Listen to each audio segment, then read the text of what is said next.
નમસ્કાર, સમાચાર સાથે હું હિના। નર્મદાના સાગબારામાં ખેડૂતો જમીન બચાવવા જંગે ચડ્યા। ખેડૂતોના સમર્થનમાં આવ્યા સાંસદ મનસુખ વસાવા। સાંસદ મનસુખ વસાવા કરશે ધરણા પ્રદર્શન। આદિવાસીના હક માટે ધરણા પર બેસશે તેવી વિગત મળી રહી છે। અન્ય નેતાઓ પણ ખેડૂતો સાથે ધરણા કરશે।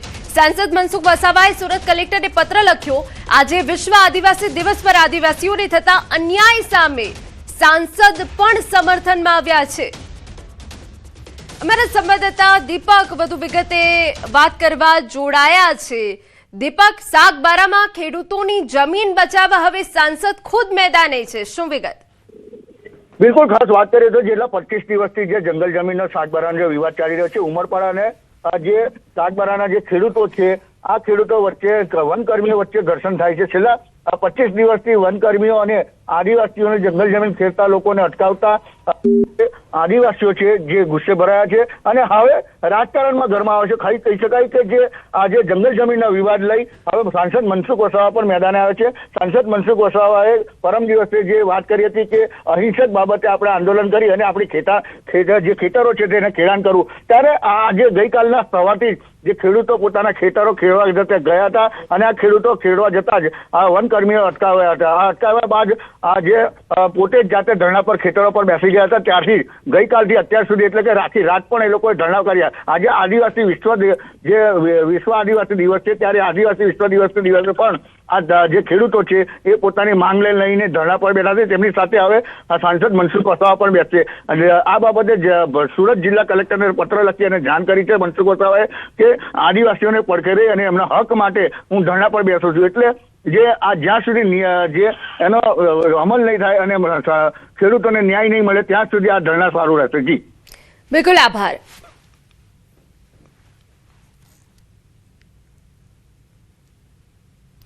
સાગબારા જંગલ જમીનનો વિવાદ સતત વકરી રહ્યો છે। સાંસદ મનસુખ વસાવાના આહવાન બાદ ખેડૂતો જંગલ જમીન ખેડવા પહોંચ્યા હતા, પરંતુ વન વિભાગે તેમને રોકતા ખેડૂતો ધરણા પર બેસી ગયા। મનસુખ વસાવાએ ખેડૂતોને અહિંસક આંદોલન કરવાની અપીલ કરી હતી। આ મુદ્દે નાંદોદના ધારાસભ્ય દર્શના દેશમુખે પણ પ્રતિક્રિયા આપી। તેમણે કહ્યું કે આદિવાસી સમાજે જંગલ જમીન ખેડવાનો હક સરકારે જ આપ્યો। આજે લોકશાહી દેશમાં હિટલરશાહી જેવું વર્તન આ ઉમરપાડાના વનકર્મીઓ કરી રહ્યા છે।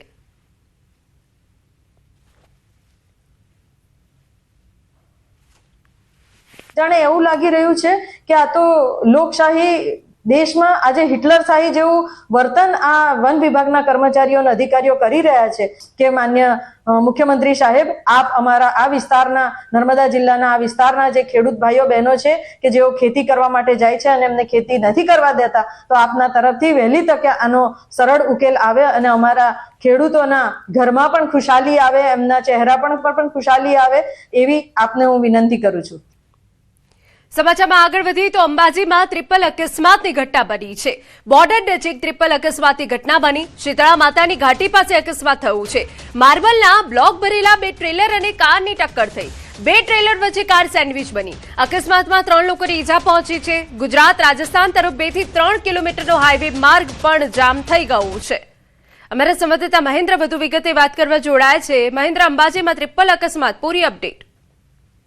બિલકુલ હિના, આપને બતાવી દઉં કે જે રીતે અંબાજી ખાતે જે અંબાજી રાજસ્થાન રોડ ઉપર જતા અકસ્માત સર્જાયો છે, ટ્રિપલ અકસ્માત, તેમાં બે જે ટ્રેલર ટ્રક છે અને એક સ્વિફ્ટ કાર છે અને આજે માનવામાં એવું આવી રહ્યું છે કે એક ટ્રક જે છે ચડી રહ્યું હતું અને એક ટ્રક ઉતરી રહ્યું હતું અને ત્યાં જે કાર જે છે કાર ઉભેલી હતી અને એ રસ્તો ન મળતા તેનો ઓવરટેક કરવામાં આ અકસ્માત સર્જાયો છે અને જેમાં કાર જે છે કાર સેન્ડવિચ બની હતી અને ચોક્કસપણે કહી શકાય છે કે આ સમગ્ર ઘટનામાં 3 જેટલા મુસાફરો અને જે ચાલકો છે એમને ઈજા પહોંચી છે અને કહેવાય છે કે આ રસ્તો જે છે એ વર્ષોથી જે 4 લાઈન કરવાની માંગ કરાઈ રહી છે। જેટલો ગુજરાતની હદમાં આવે છે એટલો માર્ગ, પણ આખો રસ્તો જે છે ઢોળ ઢાળાવાળો અને વળાંકવાળો રસ્તો હોવાથી સામેથી આવનાર વાહન દેખાતા નથી, પરિણામે અકસ્માતો સર્જાતા હોય છે। તેને લઈને આ રસ્તો પણ પહોળો કરવાની માંગ કરાઈ રહી છે અને હાલ તબક્કે કહેવાય છે કે પોલીસે જે છે જે અકસ્માત સર્જાયેલા ટ્રકો છે એ સાઈડમાં ખસેડીને માર્ગને રાબેતા મુજબ કરવામાં આવ્યો છે। જી હિના, બિલકુલ આભાર તમામ વિગતો બદલ।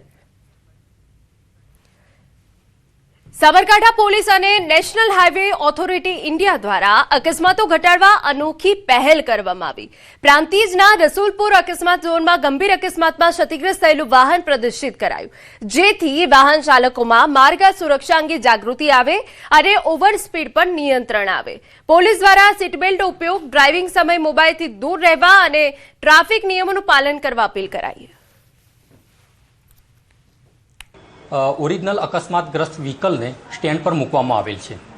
આ વ્હીકલ મૂકવાનું મુખ્ય રીઝન એ છે કે ચિલોડાથી લઈ અને શામળાજી સુધી નેશનલ હાઈવે નંબર 48 ઉપર અવારનવાર વધુ સ્પીડના કારણે ઘણા બધા અકસ્માતો થતા હોય છે. એક્સિડન્ટ વ્હીકલ છે, જેના એક્સિડન્ટના કારણે 3 વ્યક્તિઓના મોત થયેલા હતા. આ વ્હીકલ મૂકવાનું મુખ્ય રીઝન એ છે કે વાહન ચાલકને સાયકોલોજીકલ ઇફેક્ટ થાય અને પોતાની એક સેકન્ડ માટે આઈ ઓપનર થાય છે. તો તમામ જનતાને સાબરકાંઠા પોલીસ વતી, ટ્રાફિક પોલીસ વતી નમ્ર વિનંતી છે કે તમે ટ્રાફિકના નિયમોનું પાલન કરો, વ્હીકલને સ્પીડ લિમિટમાં ચલાવો. સમાચારમાં આગળ વધીએ તો જાણીતા લેખિકા અને મોટિવેશનલ સ્પીકર કાજલ ઓઝા વૈદ્ય સાથે પર્સ સ્નેચિંગની ઘટના બની, જે બાબતે તેમણે ફરિયાદ કરતા પોલીસે ગણતરીના કલાકોમાં 2 આરોપી ફૈઝાન સૈયદ અને તનવીર શેખની ધરપકડ કરી. 5 ઓગસ્ટે મણિનગર રેલવે સ્ટેશનથી રિક્ષામાં ઘરે જતા સમયે ભુલાભાઈ 4 રસ્તા નજીક બાઇક સવાર 2 શખ્સોએ તેમનું પર્સ ઝૂંટવી ફરાર થઈ ગયા હતા. કાગડાપીઠ પોલીસે ગુનો નોંધ્યા બાદ એલસીબીએ 150થી વધુ સીસીટીવી ફૂટેજ અને બાતમીના આધારે કાંકરિયા રેલવે યાર્ડ પાસેથી બંનેને ઝડપી પાડ્યા. પોલીસે ચોરીનો તમામ મુદ્દામાલ કબજે કર્યો. પૂછપરછમાં બંને આરોપીઓ મિત્રનું બર્ગમેન બાઇક લઈને સ્નેચિંગ કરવા નીકળતા હોવાનું સામે આવ્યું. બંને સામે અગાઉ પણ વિવિધ પોલીસ સ્ટેશનમાં ગુના નોંધાયેલા છે. જે રેલવે સ્ટેશન મણિનગરથી પોતાના ઘર તરફ રિક્ષામાં બેસીને જઈ રહ્યા હતા ત્યારે એક ડબલ સવારી સ્કૂટર ચાલકે રિક્ષાની અંદર હાથ નાખી અને તેમનું પર્સ છે એ સ્નેચ કરેલું હતું. ત્યારબાદ છે એ મહિલા કાગડાપીઠ પોલીસ સ્ટેશનનો સંપર્ક કરતા સત્વરે છે એ 2 અજાણ્યા ઈસમો વિરુદ્ધ તેની ફરિયાદ દાખલ કરવામાં આવી હતી. આ બાબતે છે એ આશરે 150 જેટલા સીસીટીવી કેમેરા, અગાઉની એમઓ ધરાવતા આરોપીઓની તપાસ અને ટેકનિકલ અને હ્યુમન રિસોર્સના આધારે 2 આરોપીની ઝોન એલસીબી 6ના પીએસઆઈ બ્રહ્મભટ્ટને માહિતી મળતા તેમની ટીમ દ્વારા 2 આરોપીઓને છે એ એરેસ્ટ કરવામાં આવેલા છે.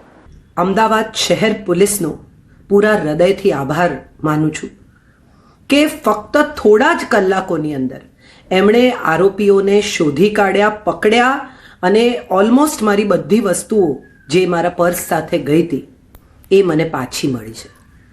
હું જાણીતી છું કે મને કોઈ બીજાનો સહારો છે કે કોઈ અધિકારીઓએ મારી ભલામણ કરી છે માટે આ નથી થયું. આ અમદાવાદ શહેર પોલીસની પોતાની મહેનત અને લાગણી છે કે તમામ શહેરીજનોને એમની વસ્તુઓ પાછી મળવી જોઈએ. સમાચાર અમદાવાદમાંથી. જોધપુરમાં પીજીમાં દુષ્કર્મની ઘટના. સિક્યોરિટી ગાર્ડે યુવતી સાથે દુષ્કર્મ આચર્યાનો આરોપ લાગ્યો છે. એકલતાનો લાભ લઈ દુષ્કર્મ કર્યો હોવાનો આરોપ છે. ગણતરીની કલાકોમાં આરોપી ઝડપાઈ ગયો. આનંદનગર દુષ્કર્મના આરોપી સિક્યોરિટી ગાર્ડ ધરમસિંહને પોલીસે ઝડપી પાડ્યો છે. આપણે જણાવી દઈએ, સ્થાનિક પોલીસ, એલસીબી તેમજ ક્રાઇમ બ્રાન્ચની 10થી વધુ ટીમોએ બાતમીના આધારે ઝડપી પાડ્યો હોવાની ઘટના બની છે.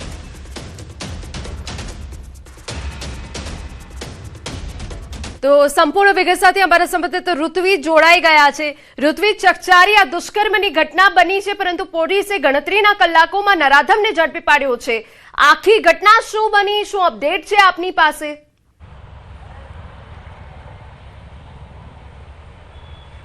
જી ના વાત કરીએ તો જે સિક્યુરિટી ગાર્ડ છે તેની હેવાનિયત સામે આવી છે. જ્યારે આ પીજીમાં રહેતી યુવતી છે તે ટેરેસ ઉપર ગઈ હતી, ત્યાં અગાઉથી જ સિક્યુરિટી ગાર્ડ ટેરેસ ઉપર હાજર હતો અને જ્યારે યુવતી ટેરેસ ઉપર ગઈ હતી ત્યારે તેની સાથે તેણે દુષ્કર્મ આચર્યું હતું. જે યુવતી છે તેને બચાવવા માટેના અનેક પ્રયત્નો કર્યા હતા, પરંતુ સિક્યુરિટી ગાર્ડ દ્વારા તેની પર દુષ્કર્મ આચરવામાં આવ્યું હતું. જ્યારે આ સમગ્ર ઘટનાની જાણ ફ્લેટના રહીશો અને અન્ય લોકોને કરવામાં આવી હતી ત્યારે તાત્કાલિક આનંદનગર પોલીસને જાણ કરવામાં આવી હતી અને આનંદનગર પોલીસે તે ઘટનાની ગંભીરતાને ધ્યાનમાં રાખીને ઘટના સ્થળ પર પહોંચી હતી અને આ સમગ્ર મામલે જે સિક્યુરિટી ગાર્ડ હતો તે ફરાર થઈ ગયો હતો. તેને શોધવા માટે અલગ અલગ ટીમો બનાવવામાં આવી હતી.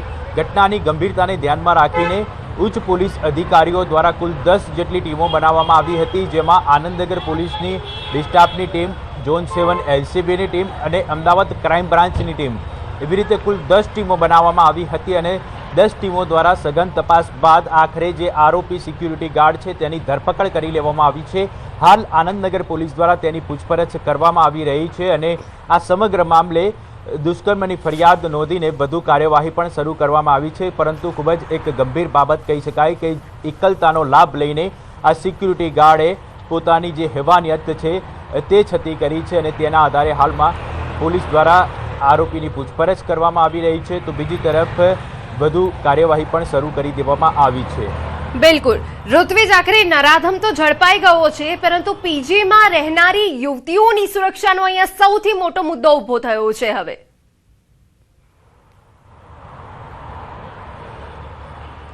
ચોક્કસથી એના અગાઉ પણ અનેક વખત એવા બનાવો બની ચૂક્યા છે કે જે પીજીમાં રહેતા યુવક યુવતીઓ છે તેઓની સુરક્ષા માટે એક સવાલ ઊભો થાય છે. ક્યાંક પીજીમાંથી ચોરીના બનાવ પણ અનેક વખત સામે આવ્યા છે. એટલે અગાઉ નવરંગપુરાની વાત કરીએ તો નવરંગપુરામાં પણ એક ડિલિવરી બોય દ્વારા પીજીમાં રહેતી એક મહિલા છે તેની છેડતી કરવામાં આવી હતી. જે તે સમયે પણ આ જે મુદ્દો છે તે ચોંકાવનારો મુદ્દો સામે આવ્યો હતો અને જે તે સમયે પણ પીજીમાં રહેતા યુવક યુવતીઓની સુરક્ષા માટે પણ અનેક સવાલો ઊભા થયા હતા. ત્યારે આ એક બીજી ઘટના સામે આવી છે જે એક ખૂબ જ ગંભીર બાબત કહી શકાય કે જે પીજીમાં રહેતા યુવક યુવતીઓ છે કે જે પોતાનું ભવિષ્ય બનાવવા માટે અથવા તો અભ્યાસ અર્થે કે નોકરી અર્થે અહીંયા આવતા હોય છે જે તે શહેર છોડીને જે તે રાજ્ય છોડીને. એટલે તેમના માટે આ એક ખૂબ જ તેમની સુરક્ષા માટે એક ગંભીર સવાલ ઊભો થઈ રહ્યો છે. કારણ કે જે સિક્યુરિટી ગાર્ડ છે તેની હેવાનિયત સામે આવી છે અને તેણે આ યુવતી સાથે દુષ્કર્મ આચર્યું છે. આખી જે ઘટના કઈ રીતે સામે આવી હતી, કારણ કે જે પ્રાથમિક હકીકત સામે મળી રહી છે કે જ્યારે યુવતી ટેરેસ ઉપર ગઈ હતી ત્યારે આ સિક્યુરિટી ગાર્ડ ટેરેસ ઉપર આવ્યો હતો જ અને ત્યારબાદ તેણે આ દુષ્કર્મ આચર્યું છે. એટલે આખી ઘટનાને કઈ રીતે તેણે અંજામ આપ્યો હતો તે એક તપાસનો વિષય છે અને તેને લઈને હાલમાં પોલીસ તેની પૂછપરછ હાથ ધરી છે. બિલકુલ, આભાર તમામ વિગતો બદલ.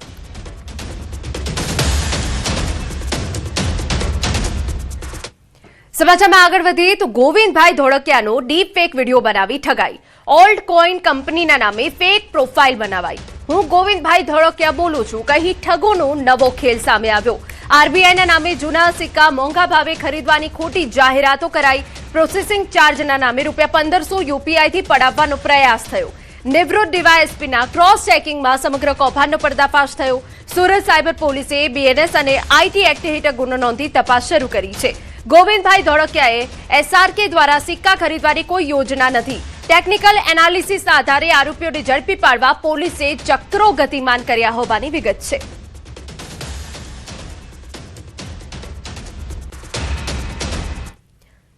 સમાચારમાં વાત સુરતથી કરીએ તો પાંડેસરામાં 26 વર્ષીય શ્રમિક અર્જુનના મોત મામલે નવો વળાંક. વાયરલ થયેલા 34 સેકન્ડના વિડીયોએ સર્જ્યું રહસ્ય. પરિવારનો દાવો છે કે વિડીયોમાં દંડા વડે માર ખાઈ રહેલો યુવક અર્જુન જ છે અને તેને માર મારી બાદમાં બાલ્કની પરથી પડી જવાનો બનાવ બતાવવામાં આવ્યો હોઈ શકે. અર્જુનને 18 જૂને બાલ્કની પરથી પડી ઈજા થઈ હોવાનું પરિવારે જણાવ્યું હતું અને 19 જૂને વતન લઈ જતી વખતે તેનું મોત થયું. 26 જૂને વિડીયો સામે આવ્યા બાદ પરિવાર 5 જુલાઈથી પોલીસ સમક્ષ રજૂઆત કરી રહ્યો છે અને ફોરેન્સિક તપાસની માંગ કરી રહ્યું છે. જોકે પાંડેસરા પોલીસે પ્રાથમિક તપાસમાં વિડીયોનું લોકેશન પાંડેસરા કે સુરત પોલીસ હદનું ન હોવાનું જણાવ્યું છે. હાલ વિડીયોમાં દેખાતો યુવક અર્જુન જ છે કે નહીં અને વિડીયો તથા તેના મોત વચ્ચે કોઈ કડી છે કે નહીં તેની તપાસ ચાલી રહી છે. तो इनका कोई मतलब नहीं होगा आपको केस करने से, मैं उसको बुला दे रहा हूँ तो 4-5 लाख रुपए ले लो, केस को रफा दफा करो, ऐसा हमको बोला. उसकी मेरे पास रिकॉर्डिंग भी है और उसके बाद हम लोग बहुत भटक रहे हैं. फिर उसके बाद हम यानी फिर ऐसा बोलते हैं कि आज आना कल आना, आज 1-1.5 महीना होने को चला है. कितना बार गए आप पुलिस स्टेशन के चक्कर खाए? बहुत बार, कम से कम 15-20 बार, जब बुलाते जब जाते हैं. तो कोई कार्रवाई नहीं. यहाँ हम परे हो गए, 1 महीने से चक्कर लगा रहे हैं, आ जाओ कल आओ, और कोई कार्रवाई नहीं हो रही, न कोई पूछताछ हो रही, न कोई सुनाई हो रही है हमारी. સમાચારમાં આગળ વધીએ તો સબકી આંખો કા તારા સાપુતારા. ગુજરાતનો એકમાત્ર ગિરિમથક સાપુતારા હાલ રંગારંગ મોન્સૂન ફેસ્ટિવલ 2026 રંગે રંગાયું. નાયબ મુખ્યમંત્રી હર્ષ સંઘવીના હસ્તે ફેસ્ટિવલનો ભવ્ય પ્રારંભ થયો. વરસાદી માહોલ વચ્ચે ડાંગનું પરંપરાગત આદિવાસી નૃત્ય ગુજરાતનો ગરબો, પંજાબી ભાંગડા અને રાજસ્થાની લોક નૃત્યની ધમાકેદાર રજૂઆતે પ્રવાસીઓને મંત્રમુગ્ધ કરી દીધા. ભગવાનના મહોરા સાથેની અનોખી સાંસ્કૃતિક રજૂઆત અને વ્હાઇટ ફેદરથી મુખ્ય કાર્યક્રમ સ્થળ સુધીની ભવ્ય પરેડ પણ આકર્ષણનું કેન્દ્ર બની. ચાલુ વરસાદમાં પણ પ્રવાસીઓનો ઉત્સાહ જરાય ઓછો નથી થયો. સુરત, નવસારી, વલસાડ, વડોદરા અને અમદાવાદ સહિતના શહેરોમાંથી મોટી સંખ્યામાં પ્રવાસીઓ સાપુતારા પહોંચ્યા. વરસાદની ફુવારાઓ, ધુમ્મસથી ઢંકાયેલા પર્વતો અને રંગારંગ કાર્યક્રમોએ સાપુતારાની સુંદરતામાં ચાર ચાંદ લગાવી દીધા. કુદરત અને સંસ્કૃતિના આ અદભુત સંગમ વચ્ચે મોન્સૂન ફેસ્ટિવલ પ્રવાસીઓ માટે યાદગાર રહ્યું છે.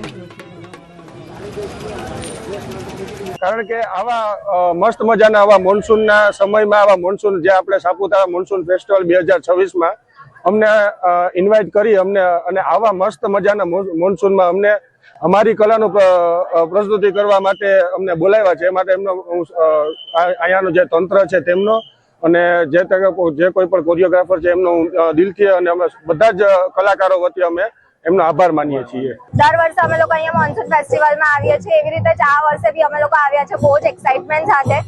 તમારી બિઝી સ્કેડ્યુલ લાઈફને છોડો અને તમે બી અહીંયા મોન્સૂન ફેસ્ટિવલ દર વર્ષે થાય છે. તમે બી આવો, અહીંયા એન્જોય કરો. સાપુતારા મોન્સૂન ફેસ્ટિવલ 2026 કવર કરવા માટે ઓલરેડી વાઇબ બહુ જ સારી છે. અલગ અલગ સ્ટેટ્સમાંથી લોકો પરફોર્મન્સ આપી રહ્યા છે. બહુ જ સુંદર માહોલ છે. અનએક્સપેક્ટેડ એક્સપિરિયન્સ છે. કોઈ દિવસ વિચાર્યું નહોતું કે આટલું ફાઇન એટમોસ્ફિયર, આટલું એવરગ્રીન બધું રહેશે, પરફોર્મન્સીસ રહેશે. ઘણી બધી જગ્યાઓના આર્ટિસ્ટ અહીં આવ્યા છે. Very good initiative. પણ આનો માહોલ બહુ મસ્ત છે. આનો ફેસ્ટિવલ પણ બહુ મસ્ત છે. ત્યાં મિની કાશ્મીર જેવો માહોલ છે સાપુતારામાં. તમે જરૂરથી આવજો. અમે આવ્યા પણ અમને બહુ મજા આવી. સબકી આંખો કા તારા સાપુતારા એને કહેવાય છે. સાપુતારા ગુજરાતનું એકમાત્ર ગિરિમથક. સાપુતારા ખાતે આજ રોજ મોન્સૂન ફેસ્ટિવલની શરૂઆત થઈ છે. પ્રવાસીઓની ભીડ જોવા મળી છે. હું દ્રશ્યમ બતાવવાના પ્રયાસ કરીશ કે સાપુતારા ખાતે આવેલું જે સર્પગંગા લેકની અંદર બોટિંગ લોકો કર્યા છે. તમે દ્રશ્યની અંદર જોઈ શકો છો કે લોકો પ્રતિસાદ પણ આપી રહ્યા છે બોટિંગ કરતા કરતા. અને ખાસ કરીને વાત કરવામાં આવે તો આ સાપુતારા ખાતે જે મોન્સૂન ફેસ્ટિવલ હાલ ચાલુ થયો છે આજથી એ 8 તારીખથી 29 તારીખ સુધી આ મોન્સૂન ફેસ્ટિવલ હાલ શરૂ થવા પામ્યો છે. પ્રવાસીઓમાં ભારે ભીડ અને ભારે મજાનો માહોલ છે. તો ખાસ કરીને આજે તમે દ્રશ્ય જોઈ શકો છો આ સાપુતારાના લેકના અને સાપુતારાની અંદર જે લોકો લેકની મજા મારી રહ્યા છે બોટિંગ કરીને. તો આપણી સાથે સ્થાનિય આ પ્રવાસીઓ પણ જોવા પામ્યા છે. પ્રવાસી સાથે વાત કરીશું. जी आप कहाँ से आए? आप कहाँ से आए? आप सापुतारा घूमे, क्या देखा और आज से मानसून फेस्टिवल शुरू हुआ है, क्या कहेंगे? हम सूरत से आए हैं और हम हर साल सापुतारा आते हैं. अच्छा। आपका नाम? मेरा नाम प्रतिभा मेहता है. आपका मानसून फेस्टिवल आज से शुरू, आप घूमने क्या क्या देखा, क्या कहेंगे? अभी तो हम लोग टेबल टॉप पे गए हैं और अभी यहाँ पे आए हैं. हम हर साल आते हैं यहाँ पे, हमको बहुत अच्छा लगता है. आज मानसून फेस्टिवल शुरू, लोगों को क्या संदेश देंगे? आपको एक बार जरूर आना चाहिए यहाँ पे.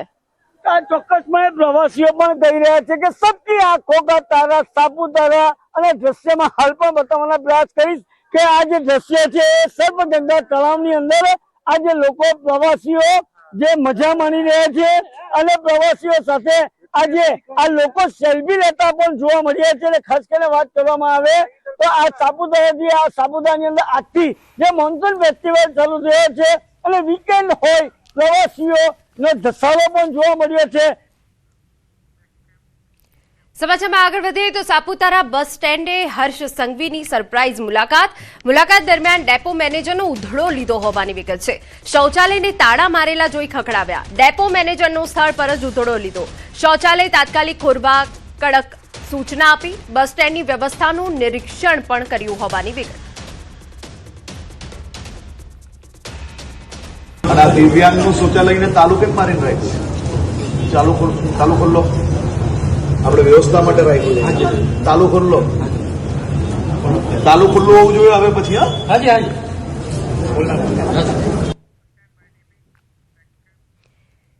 તાપીના સોનગઢ તાલુકાના સાદડવેલ ગામે એક પેડ માં કે નામ અંતર્ગત વૃક્ષારોપણ કાર્યક્રમ યોજાયો, જેમાં રાજ્યના નાયબ મુખ્યમંત્રી હર્ષ સંઘવી સહિત મંત્રી જયરામ ગામિત અને મંત્રી નરેશ પટેલ ખાસ ઉપસ્થિત રહ્યા. વૃક્ષારોપણ કાર્યક્રમમાં આસપાસના વિસ્તારમાંથી મોટી સંખ્યામાં લોકોએ ભાગ લીધો હતો અને મોટા વૃક્ષો વાવવામાં આવ્યા. કાર્યક્રમ દરમિયાન નાયબ મુખ્યમંત્રી હર્ષ સંઘવી દ્વારા જિલ્લામાં એક પેડ માં કે નામ અંતર્ગત થઈ રહેલા વૃક્ષારોપણ કાર્યક્રમને બિરદાવવામાં આવ્યું અને સૌને વૃક્ષોનું જતન કરવા અનુરોધ કર્યો. હું દર વર્ષે અચૂકપણે એમના કાર્યક્રમમાં અહીંયા હાજર રહેતો હોઉં છું, કારણ કે માત્ર કાર્યક્રમ કરવો એટલું જ નહીં, પણ એના પછી આખા વર્ષ સુધી એ વૃક્ષોનું જતન કરીને મોટા કરવા તે કાર્ય બી આ ટ્રસ્ટ દ્વારા કરવામાં આવી રહ્યું છે. આ અદ્ભુત કાર્ય છે. સમાચાર રાજકોટમાંથી જસદણ વિંછિયા રોડ પર અકસ્માતની ઘટના બની છે. અકસ્માતમાં તાલાલાના નાયબ મામલતદારનું મોત થયું. સાળંગપુરથી દર્શન કરીને પરત આવતા કારનો અકસ્માત થયો. કાર ડિવાઈડર સાથે અથડાતા અકસ્માત સર્જાયો છે. અકસ્માતમાં કાર ચાલકનું ઘટના સ્થળે મોત થયું છે અને અકસ્માતને પગલે ઘટના સ્થળે લોકોના ટોળા એકત્ર થયા. મૃતદેહને પીએમ અર્થે જસદણ સિવિલ હોસ્પિટલે ખસેડવામાં આવ્યો. બનાવ અંગે જસદણ પોલીસ દ્વારા વધુ તપાસ હાથ ધરાઈ હોવાની વિગતો મળી રહી છે. તો સાળંગપુરથી દર્શન કરીને પરત આવતા અકસ્માત થયો છે. અમારા સંવાદદાતા હાર્દિક વધુ વિગતે વાત કરવા જોડાયા છે. હાર્દિક, પૂરી વિગત. જી હિના, જે ગઈકાલે મોડી રાત્રે વિંછિયા અને જસદણ વચ્ચે જે રોડ છે ત્યાં અકસ્માત સર્જાયો હતો, જેમાં ગીર સોમનાથ જિલ્લાના નાયબ મામલતદાર સંજય વાડલિયાનું મૃત્યુ થયું હતું. આ કાર છે તેઓ સાળંગપુર દર્શનાર્થે ગયા હતા અને મોડી રાતે જે દર્શન કરીને જે ગીર સોમનાથ જિલ્લા તરફ પરત ફરી રહ્યા હતા એ દરમિયાન આ અકસ્માત સર્જાયો હતો. અકસ્માત દરમિયાન જે નાયબ મામલતદાર છે તેઓ હિરેન જે સંજય વાડલિયા છે તેમનું મૃત્યુ થયું હતું. તેઓ જિલ્લા કલેક્ટર કચેરી ખાતે સ્ટેમ્પ ડ્યુટી વિભાગમાં તેઓ ફરજ બજાવતા હતા અને તેમના મૃત્યુની ઘટના બાદ તેમના પરિવારમાં શોકની લાગણી છે. બીજી તરફ જે જસદણ પોલીસ છે તેમને જે મૃતદેહ છે તેમને પોસ્ટમોર્ટમ માટે જે જસદણ સિવિલ હોસ્પિટલ ખાતે ખસેડવામાં આવ્યું છે. ત્યાં તેમનું હાલ પોસ્ટમોર્ટમ થઈ રહ્યું છે અને પોસ્ટમોર્ટમ પૂર્ણ થયા બાદ તેમના પરિવારજનોને મૃતદેહ સોંપવામાં આવશે. પરંતુ આ સમગ્ર ઘટનાથી જે કંઈક તાલાળા પંથકમાં જે અત્યારે શોકની લાગણી પણ જોવા મળી રહી છે. ખાસ કરીને તેમનો પરિવાર છે તે પણ શોકમાં ગરકાવ થયો છે. બિલકુલ, આભાર.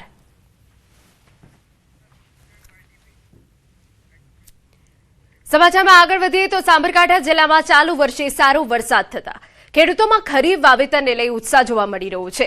વર્ષ 2026માં અત્યાર સુધીમાં સાબરકાંઠા જિલ્લામાં કુલ 1,92,233 હેક્ટર વિસ્તારમાં ખરીફ પાકનું વાવેતર થયું. જિલ્લામાં ચોમાસા દરમિયાન સરેરાશ 14 ઇંચ જેટલો વરસાદ નોંધાતા ખેડૂતો ખેતીકામમાં જોતરાયા. ખરીફ સિઝનમાં સૌથી વધુ 81,585 હેક્ટરમાં મગફળી અને ત્યારબાદ 52,701 હેક્ટરમાં કપાસનું વાવેતર થયું. આ ઉપરાંત 18,080 હેક્ટરમાં સોયાબીન, 11,028 હેક્ટરમાં શાકભાજી, 8,142 હેક્ટરમાં ઘાસચારો, 6,574 હેક્ટરમાં પિયત. ડાંગરની વાત કરીએ તો 5,252 હેક્ટરમાં, મકાઈ 3,348 હેક્ટરમાં, દિવેલા 3,259 હેક્ટરમાં, જ્યારે અડદ 871 હેક્ટરમાં તુવેરનું વાવેતર થયું છે. સારા વરસાદના કારણે આ વર્ષે વાવેતર સારું થતા ખેડૂતોમાં પણ સારા પાક અને ઉત્પાદનની આશા જાગી છે. મુખ્યત્વે મહત્વના પાકોમાં જોવા જઈએ તો મગફળી 80,000 હેક્ટરથી વધુ વાવેતર કવર થયું છે. સાથોસાથ કપાસમાં પણ 50,000 હેક્ટરથી વધારે વિસ્તારમાં કપાસનું વાવેતર પૂર્ણ થયું છે. સોયાબીન પણ 15,000 હેક્ટરની આસપાસ વાવેતર થયેલ છે.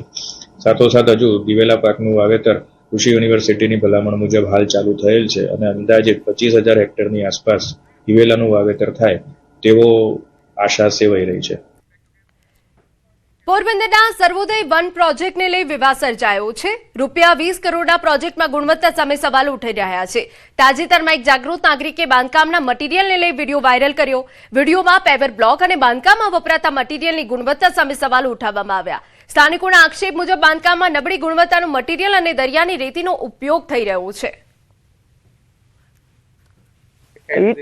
બ્લોક બનાવે દરિયા રેતીના છે, આપણી હેઠા મારી ભૂકો થઈ જાય. ચોખ્ખા તમને મીડિયામાં સોશિયલ મીડિયામાં આપણે મેલેજ દીધા વિડીયા, આપણી કઈ ખોટી વાત છે નહીં. પણ આ તંત્રને આવો ભ્રષ્ટાચાર કઈ રીતે પોહાય કે તંત્ર શામાં મિલી ભગત છે, આપણે એ જોવાનું. પોરબંદરમાં ભ્રષ્ટાચાર બંધ જ થવો જોઈએ ને, જાગૃત થાવ ભાઈ તમે યવાન. કોઈથી બીઓમાં નીડર બને ને તમે પોરબંદરને આગળ લેવું હોય તો આગળ આવો. જ્યારે વન વિભાગે આક્ષેપોને પાયાવિહોણા ગણાવી નિયમ મુજબ રોયલ્ટીવાળી રેતીનો જ ઉપયોગ થતો હોવાનું જણાવ્યું.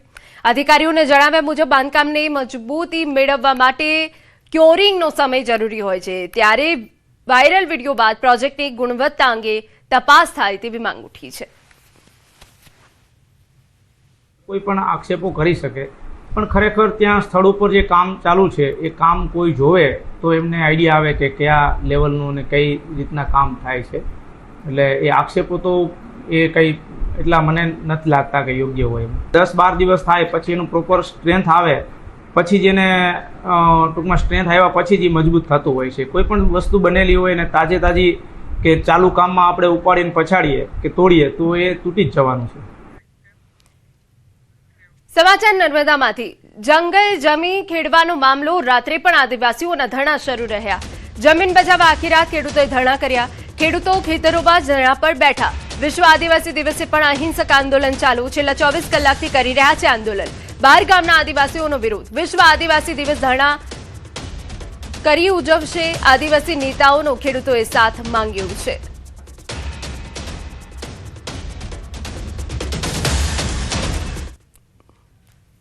બધા જ લોકોને આપણા સમાજના લોકોને આહવાન છે કે જંગલની જમીન પર આવે અને અમારો સહકાર આપે. અમે જંગલ જમીન માટે 25 વર્ષથી ખેડતા હતા.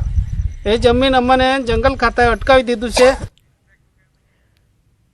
સમાચારમાં આગળ વધીએ તો છોટાઉદેપુરમાં નવી તાલુકા પંચાયત કચેરીનું લોકાર્પણ કરવામાં આવ્યું. ₹2.99 કરોડના ખર્ચે તૈયાર થયેલી તાલુકા પંચાયતની નવી અને આધુનિક કચેરીનું વિધિવત લોકાર્પણ કરવામાં આવ્યું.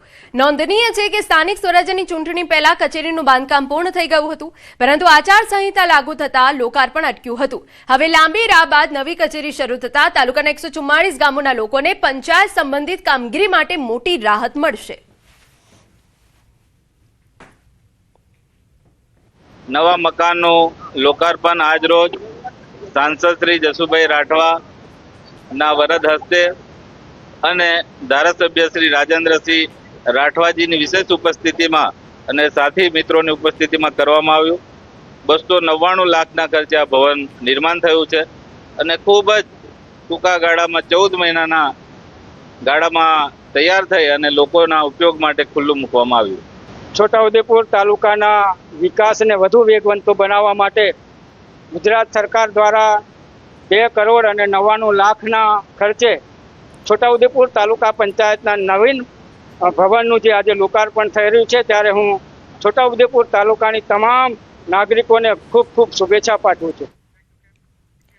એશિયાટિક સિંહોના સંરક્ષણનો સંદેશ વધુમાં વધુ લોકો સુધી પહોંચાડવા 10 ઓગસ્ટે વિશ્વ સિંહ દિવસની ભવ્ય ઉજવણી કરવામાં આવશે. સાસણગીર સહિત રાજ્યના 11 જિલ્લાઓમાં જિલ્લા અને તાલુકા કક્ષાએ વિવિધ જનજાગૃતિ કાર્યક્રમ યોજાશે. આ વર્ષે પ્રથમવાર અમદાવાદ જિલ્લાના ધંધુકા તાલુકા અને કચ્છ જિલ્લાની પણ ઉજવણીમાં સામેલ કરવામાં આવ્યા. શાળા કોલેજોમાં રેલી, સિંહ સંરક્ષણની પ્રતિજ્ઞા, ચિત્ર, વક્તૃત્વ સ્પર્ધા સહિતના કાર્યક્રમો યોજાશે. 10 तारीख को हम लोग लैंड डे सेलिब्रेट करने वाले हैं और इस बार जो लैंड डे है वो 11 डिस्ट्रिक्ट्स में हम लोग सेलिब्रेट करने वाले हैं. इसमें सभी डिस्ट्रिक्ट्स में डिस्ट्रिक्ट लेवल के और तालुका लेवल के प्रोग्राम होंगे. इसके साथ साथ जो अहमदाबाद है उसमें धंधुका तालुका है उसमें और कच्छ में भी इस बार प्रोग्राम ऑर्गेनाइज किया जाएगा और इसके रिगार्डिंग जो भी हमारी तैयारियां हैं वो सभी कंप्लीट हो चुकी हैं. समाचाરમાં અત્યારે બસ આટલું જ. નમસ્કાર.